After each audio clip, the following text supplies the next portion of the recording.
Bismillah ar-Rahman ar-Rahim. Alhamdulillah, wassalatu wassalamu ala Rasulullah.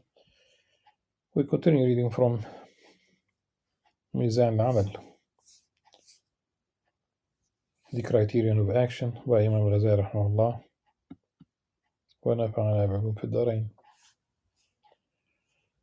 And you are on page 56 of the Dar Minhaj edition of the Arabic text. Page 7 of Khalid Williams' translation, Jazakallah khairan. Thus Imam Ghazali continues, seeker of guidance, he is addressing. It's فقد سألت. That's the style of Imam Ghazali. فقد سألتني أيها الأخ في الدين. So sometimes he addresses a brother religion, sometimes, oh my son, sometimes, oh seeker of guidance, أيها المسترشد. Now that you know of these beliefs, it is inevitable that you will take one of the following positions regarding the belief of the errant group and فرقة الضالة. Either you must be certain of its falsehood, or you must strongly suspect its falsehood, or you must strongly suspect its truth while entertaining the possibility of its falsehood, however slight. Or you must be certain of its truth, yet however you may feel, your intellect still ought to compel you to pursue knowledge and action, and to turn away from the pleasures of the world if your intellect is sound and your experience is true. If your experience is true, could it be that if your experience is true وصحت نحيزتك,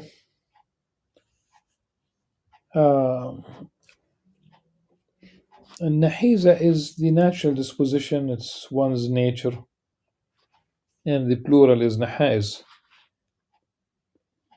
It is possible, like the shape, of the word itself, without the noon, khibratuka, and this is probably where the translator got it. So whatever manuscript one is using, so if in this case here it is your experience, and the Dar Minhaj copy, it is nahizatuka, which is your natural disposition. So it be, if your intellect is sound and your natural disposition, your fitra, your innate nature is sound, or this is obviously the case if you are certain that the aforementioned belief is false.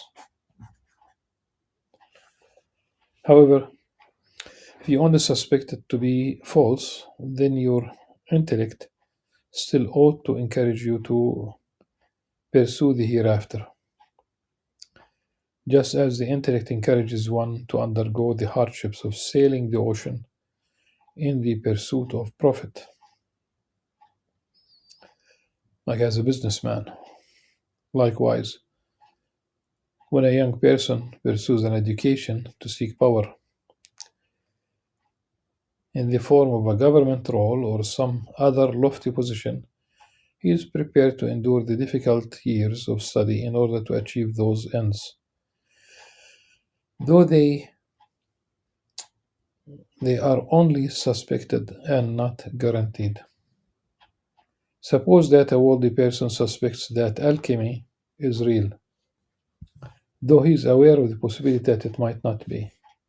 Suppose also that he knows that it will take a month of hard work to learn it, if indeed it does exist, whereafter he will enjoy its riches for the rest of his life. By this alchemy, He means the ability to turn cheap minerals into expensive ones, copper to gold, for example. Whether he lives for less than a month after that or for many more years in such a situation, his intellect will most certainly encourage him to endure that month of hard work. And indeed, it will seem most trivial to him to do so, even though it is certain and immediate when compared to what he is seeking, though it is delayed and uncertain.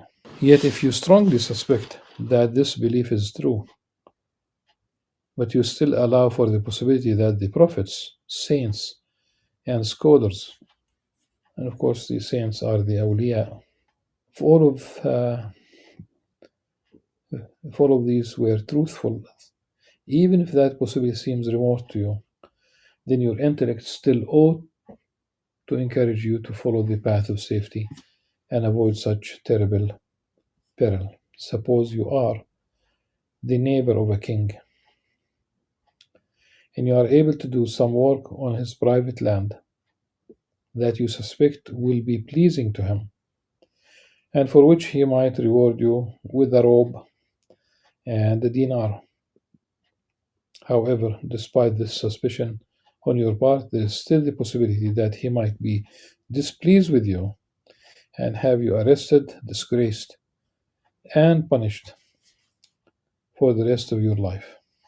In such a situation, your intellect would tell you that the best thing is to avoid this danger, for if you did it and you were right, you would gain only a dinar, which would be spent before long, while if you were wrong, the disastrous consequences would last for the rest of your life. The potential gain is not worth the risk. There was a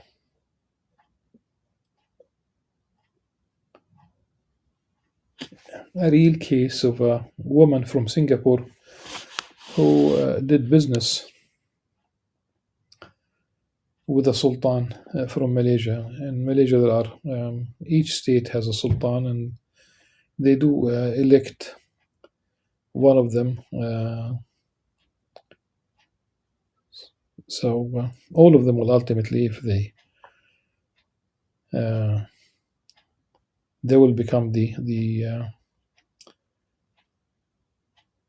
sultan of Malaysia. So it rotates. So she did business with one of the sultans, but uh, not the sultan of Malaysia, one of the states, and he did not pay her. And she went to court, and the judge um, told her that she was right. Like there is a case, so all the details are uh, or were uh, correct. So she had all the proofs, necessary papers, and what have you. But he told her, "I can do nothing for you. Next time, don't do business with the sultan."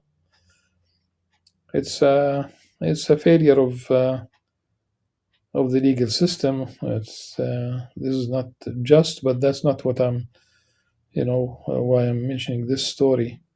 Because Imam Ghazali says that it is possible to get a dinar, but there's a possibility that you will be punished rather than being rewarded.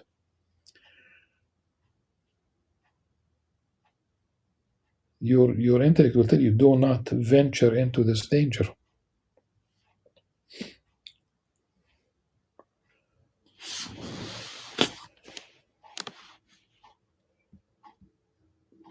Likewise, suppose you are about to eat some food and some people tell you that it is poisoned. Or suppose that just one person tells you this. Now, this person's status is lower than that of a single prophet, and he is unsupported by miracles, and you might strongly suspect that he is lying. Just as you now strongly suspect that all the prophets were lying, Yet, nevertheless, you still allow for the possibility that he is telling the truth. And you know that the most you can get from the food is the pleasure of its taste and sweetness in the moment of tasting it.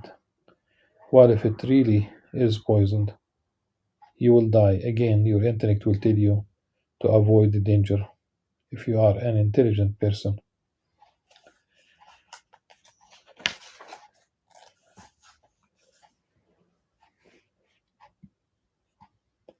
Thus Ali radiallahu anh, said to the man who debated with him about the hereafter, if what you say is true, this is what Ali ibn Abi Talib is saying to the other person.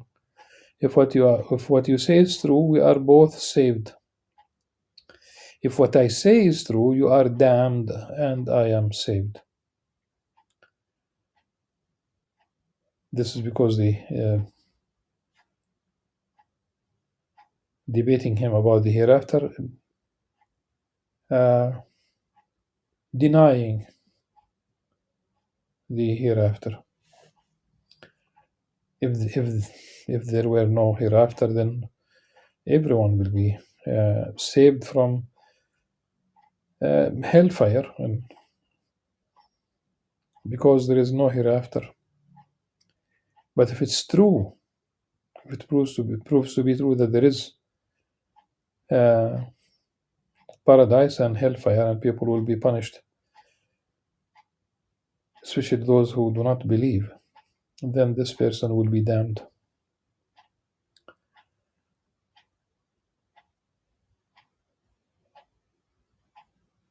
Do not think that he doubted in the last day. Rather, he spoke this way because he knew his interlocutor was unable to recognize the truth of the matter through rational proofs. It was his example that emboldened me to employ this approach here in order to help the people of falsehood and negligence towards Allah reflect on it more easily. Thus, we have decisively shown that the mere possibility of great peril, even if it is not certain, must take precedence over trivial certainties. This is because a thing is only considered great or trivial in relation to something else. Let us then consider the end of life and the comforts of the world that people enjoy, and then the perfect and perpetual happiness of the hereafter, in which the first three groups believe. It is apparently obvious that the things of the world that are left behind are trivial when compared to the greatness of what replaces them. Now, if you are in the fourth situation, namely the belief that the fourth group are correct in their outlook, then we shall address you on the level of your ignorance and short-sightedness from two perspectives. Firstly, you do not base this belief on any real and necessary proof that could not be mistaken. لم تعتقد هذا الاعتقاد ببرهان حقيقي ضروري, such that it could be said that you became aware of some evidence that was unknown to the prophets, saints, sages, and other intelligent folk.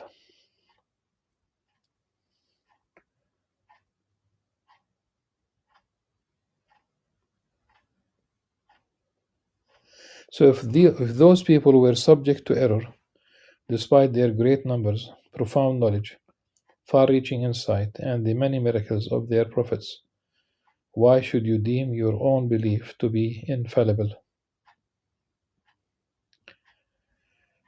What is it that protects you from error? At the very best, you must surely admit the possibility that you might be mistaken. You could err.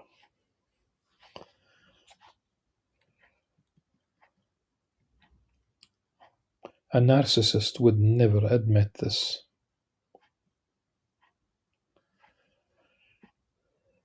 If you are willing to accept the possibility that the majority might be right and you might be wrong, then you are actually in the third situation described above. The only alternative is that you will not allow for this possibility at all. You know for certain that the belief of the majority is false, and that it is impossible for the soul to persist in substance after death or be brought back via resurrection, just as certainly as you know that two is greater than one, or black is different from white.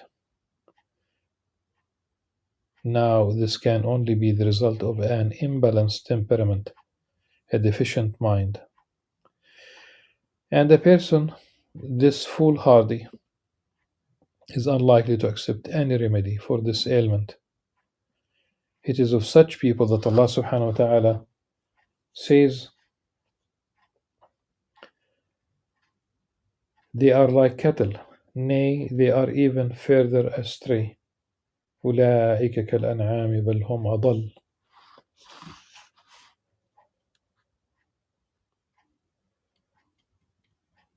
Secondly,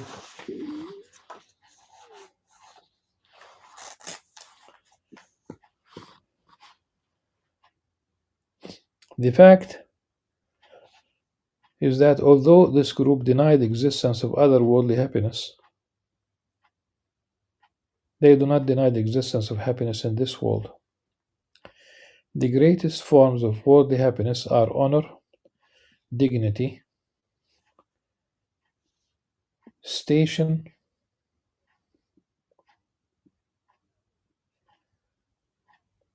power, security from woes and fears, and enduring contentment and joy. These two can only be attained by means of knowledge and action. Honor and dignity, al-izz wal-karama, they are coupled together. I'm going to jump over al-mukna wal-qudra. As-salam is singled out. The sustainability or the endurance of comfort and joy, contentment and joy.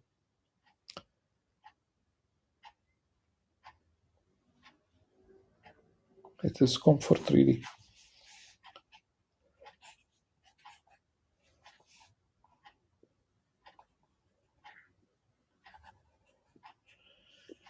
And I'm inclined to think of al-mukna.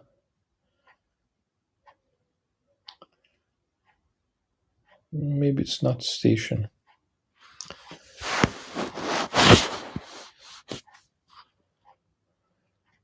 So station and power, or rather ability.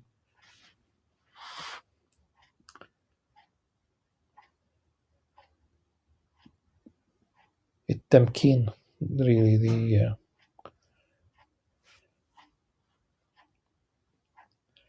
at any rate, it is obvious that honor is only attained through knowledge.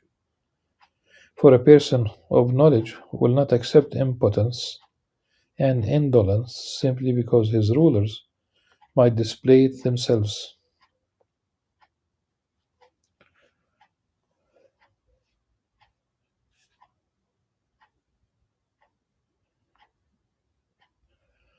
It is obvious that honor is only retained through knowledge.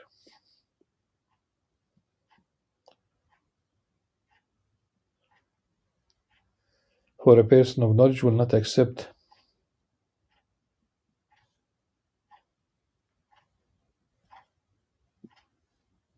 impotence and indolence simply because his rulers might display it themselves.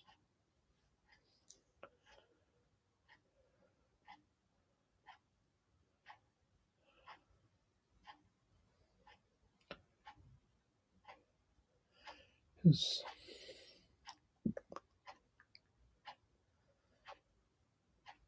sacking, really, You could take office, to explain it, you could take office from a ruler.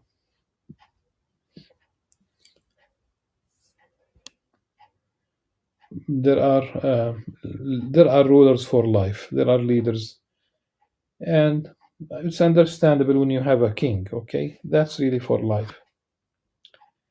Uh, but if you have a president, then it's not for life.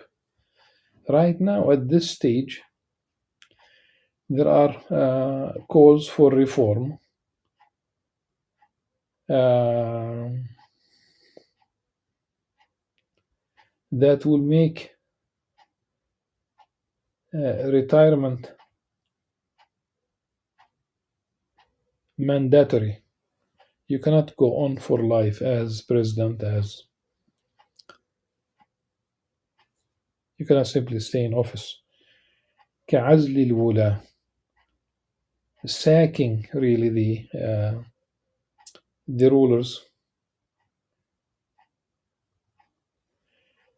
Knowledge, you cannot take it away. This is the issue. Knowledge, you don't take it away. You might strip somebody of money. You take office from someone, but not knowledge. This is the issue. It is also obvious that a person of knowledge derives pleasure from his knowledge and from the discoveries he constantly makes and the mysteries he unravels,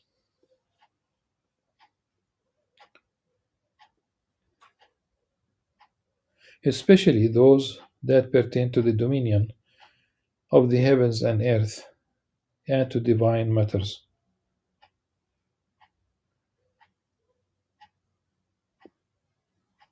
This cannot be known by someone who has not tasted the pleasure of unraveling mysteries. Furthermore, this pleasure is endless, for the sciences are endless, nor are they ever crowded out by competition.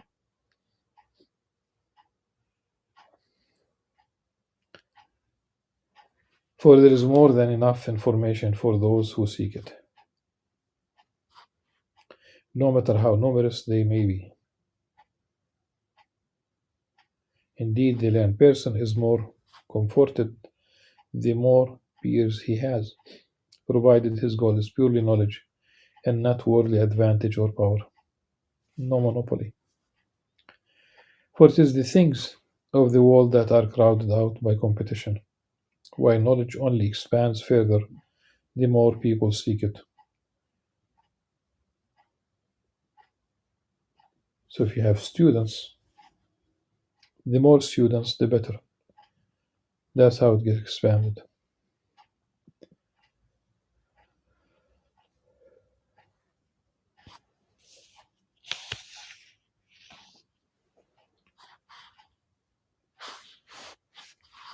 In addition to being the amplest of pleasures, to those who are comforted by it, knowledge is also the most lasting of them, for it is given by Allah and His angels, but only when a person earnestly seeks it and devotes himself to it. This is why every ruler and powerful person lives in constant fear of losing their position. They can only wish that their honor was like that of the land. As for action, we mean by it nothing other than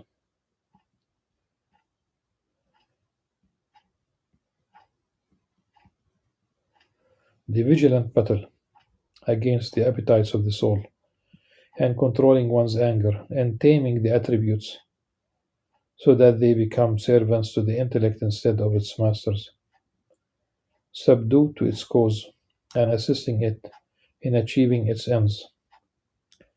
The one who conquers his appetite is the truly free man. Indeed, he is the true king. Thus, an ascetic once said to a king, "My kingdom is greater than yours." The king said, "How so?" The ascetic replied, "You are a slave to the one who is my slave." By this, he meant that the king was a slave to his appetite, while he had conquered his own.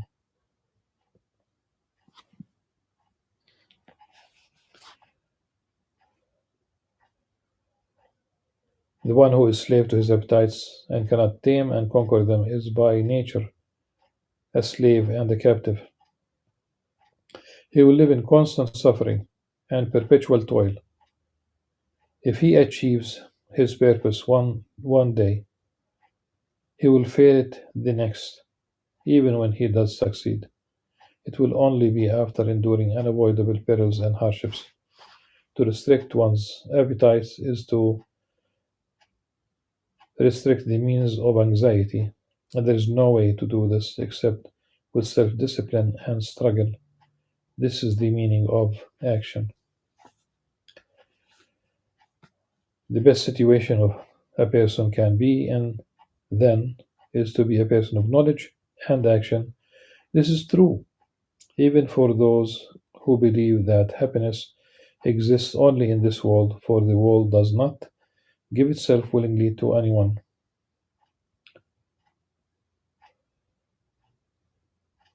And its bounties do not make up for its hardships.